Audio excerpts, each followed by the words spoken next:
साथियों नमस्कार। मैं हूं अजय सिंह और आप देख रहे हैं स्टार मीडिया न्यूज सिवानी। आज जो 12 फरवरी 2026 को जो पूरे देश में देशव्यापी हड़ताल की गई है, उसके संदर्भ में आपने देखा, लाइव भी देखा और तमाम जो वीडियो है आप देख रहे हैं। लेकिन इसका अब अगला कदम, अगला निर्णय क्या होगा, ये सरकार के ऊपर डिपेंड करता है। अगर उनकी सरकार ने मांग नहीं मानी, जो मजदूरों की मांग है नहीं मानी सरकार ने, तो आगे और भी जो बड़ा आंदोलन है वो हो सकता है। इसी चर्चा में आगे बढ़ते हुए हमारे साथ में जुड़ चुके हैं इंटक नेता साधु राम जी रुपाणा। तो हमें इनकी जो मुंहजुबानी अब सुनेंगे कि सर जो आज आपने मीटिंग करी है, ये काफी बड़ी संख्या के अंदर तो मजदूर वर्ग था, किसान वर्ग था और जो मनरेगा मजदूर था, मतलब हमारी सब्सिडी इसके अंदर सभी ने बढ़ चढ़ कर भाग लिया है। अब आपकी जो सर मांगे हैं तो सरकार से क्या क्या है? हमारी मांगे ये है जो एक हमारा मजदूरों का एक जो होटल था वो बंद किया हुआ है और हम आज इस हड़ताल के माध्यम से होटल करते हुए तो ये सरकार को बताने चाहते हैं कि हमारे मजदूरों का पोर्टल खोला जाए और जल्दी से जल्दी उनका काम शुरू किया जाए। लेकिन ये जो कन्यादान का फार्म लगना था, कोई छात्रवृत्ति थी, इस साल का पूरा बजट है, ये गबन करने चाहते हैं। तो ये सरकार को हमने कहना चाहते हैं हड़ताल के माध्यम से हमारा पोर्टल खोला जाए और हमारे मजदूरों का काम किया जाए। लेकिन सरकार कहती है कि मजदूरों ने 1500 रुपए का घोटाला कर दिया। घोटाला करने वाले तो ये इस सरकार में बैठे इनके अधिकारी है, लेकिन वो मजदूरों को थोप के और मजदूरों को ऊपर ही वो करते हैं 1500 रुपए का घोटाला कर दिया।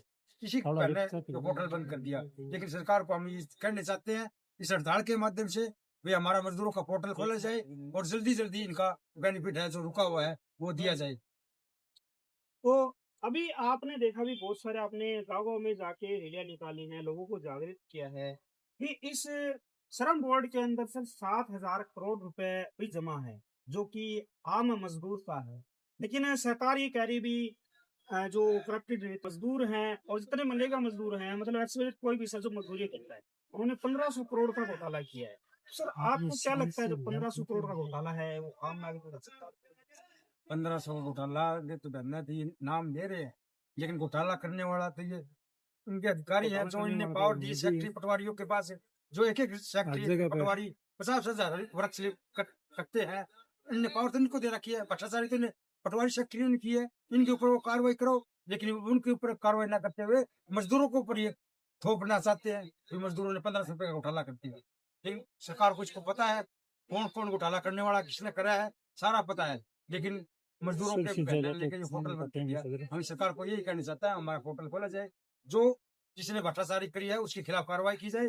कार्रवाई जब होगी जो यूनियन के बंदे उसको साथ में लेके उस कर्मचारी की और उसकी कार्रवाई करेंगे, सारी भ्रष्टाचारी को वो हो जाएगी, मुक्त करवाएंगे। तो फिलहाल अभी वर्क स्लिप वेरीफाई है वो पटवारी कर रहा है।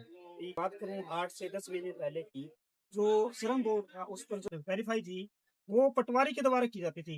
लेकिन जो यूनियन है वो कह रही हैं ये अधिकार हमें मिलना चाहिए। तो सर आपको अगर अधिकार मिल जाता है तो आप मतलब मजदूरों का सही से काम करेंगे या कैसे? ये तो आप देख लेना, ये जो इस बोर्ड को 2008 में गठित हुआ और यूनियन के पास पावर थी उस टाइम चौधरी भूपेंद्र सिंह हुड्डा की सरकार थी। हमारे सर्व मंत्री चौधरी बरिंदर सिंह थे और उस टाइम उन्होंने अपने हाथों से रजिस्ट्रेशन करवा के जिंदगी के अंदर पहला रजिस्ट्रेशन करवाया था और उसमें यूनियन को पावर दी थी। हमने 2008 से लेके 2018 तक 5 लाख कॉपी बनी पूरी हरियाणा के अंदर और 2019 से लेके 2024 तक 18 लाख कॉपी बन गई। आप भ्रष्टाचारी देख लो, ऑनलाइन होने के बनना है ज्यादा भ्रष्टाचारी है या यूनियन के बनने में भ्रष्टाचारी है। ये कह रहे हैं कि यूनियन बनने भ्रष्टाचारी कर दी। यूनियन के पास तो 2018 में पावर ले ली थी हमने। यानी जब आपके पास में पावर थी तब आप मजदूरों का सही से निरीक्षण करके उनकी वर्क जो वेरीफाई जो स्लिप है वो वेरीफाई करते थे और अभी आपको पता लग जाता था वास्तव में मजदूर है या नहीं है। लेकिन जब से जो पटवारी के पास में इसकी पावर आई है वर्क स्लिप वेरीफाई करने की, तब से ये जो करप्शन है वो और बढ़ गया है। हाँ, पटवारी के पास आई है वो ज्यादा बढ़ गया। पटवारियों ने तो अपना दफ्तर ही छोड़ दिया था, अपना दफ्तर ही अलग से बना लिया था। भाई जो किसान काम के लिए जो पटवारी के पास आता था उनको ये बोल देता आज मैं नहीं आऊंगा, आज मैं छुट्टी पे हूँ। लेकिन क्यों छुट्टी पे, ये इस मजदूर के वेरिफिकेशन में लगे हुए दिए। और हमारे जो ऑफलाइन काम था, जिस तरह यूनियन के पास पावर थी उस टाइम हम साइड पे जाके उनका काम चेक कराया करते और चेक करने के बाद में फिर उनको वेरीफाई कराया करते। तो सर अभी जो सरकार है वो कह रही है अभी हमने हरियाणा के 22 जिलों में वर्क स्लिप है वो वेरीफाई करवा ली है और करवा रहे हैं। तो वो सर किस हिसाब से वर्क है जो स्लिप थी वो वेरीफाई पड़ा इस बारे में बताइए। सरकार ने वर्क स्लिप की इंक्वायरी करवाना, इन्हों को पहले तो इन्हें पटवारी सेक्रेटरियों को दे दी, भाई इनकी इंक्वायरी करो, और फिर इनसे इंक्वायरी करके भेजा, फिर नहीं बोले इनसे संतुष्ट नहीं हुई सरकार, फिर बड़े बड़े ये ड्यूटी लगा दी। अगर जे इनने एक वेरिफिकेशन करनी है, यूनियन के बंदे लोग, गांव का आदमी लोग, उसका अधिकार जब उसके घर घर जाके इंक्वायरी करेंगे।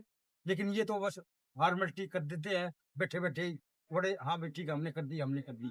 ये ऐसा कुछ नहीं है, इनके कर्मचारी भ्रष्टाचारी करने में, और ये आप ही इनका हम उसका वो करेंगे, ऐसा कुछ नहीं है। लेकिन इसने करना नहीं, सरकार के नीति में कोटा रहे। तो साथियों आपने सुनी इंटक नेता जो साधु राम जी रुपाणा है उनकी मुख्य जुबानी बातें, और आपने देखा जो पूरा अभी शर्तें थी क्या कार्यम रहा क्या नहीं और आगे की नीति क्या होगी। तो ऐसी और न्यूज ऐसे लाइव देखने के लिए स्टार मीडिया न्यूज शिवानी को आज सब्सक्राइब करें। हम मिलते हैं जल्द ही एक नए टॉपिक साथ में, तब तक के लिए जय हिंद, वंदे मातरम।